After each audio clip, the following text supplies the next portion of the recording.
Hey guys, time for another video. So I've been working on the power seat assembly for a 61 Lincoln Continental convertible. So I want to show you just a couple parts. There's nothing really spectacular here. It's actually pretty simple. So here is the kind of the left leg of the car, and here's the right leg, and I've disassembled it.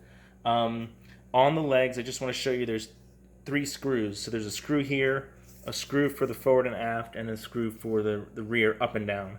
They're connected with these cables, okay? And these are square spring-loaded cables. Does that make sense? So they're like springy, but they're square, okay? Here's the other side with the cable removed. So you see there's squares in there, okay? They fit into the gearbox assembly, so this is going to look weird. Okay, so here's the gearbox assembly. The gearbox has solenoids on it, 3 of them. And then inside the gearbox, all right, sits a set of basically solenoid shafts and gears. So let me show you a couple things here. I'll put it together here real quick. We'll just put one together. This one, yeah. So, okay, that's the gear inside of it. And what there is there is a coupler that attaches, oops, let's get it in there. There's a coupler, okay, that attaches to the solenoid, okay, and it sits in the gear assembly. And basically, the motor that's attached to the whole setup, it'll take me a second while I do this. The motor that's attached to the whole setup, the motor drives, no matter what position you're putting the switches in, the motor's always going to turn the entire gearbox. What controls whether you're moving the front or the rear, or you're moving both at the same time, etc., is the solenoid. So here you see the solenoid. There's the fork, and see how it moves that coupler in and out. So the gear can spin freely, and that's what happens when the motor turns. And then when you hit the solenoid, it'll suck it in, and then the coupler engages. Okay, so 3 solenoids.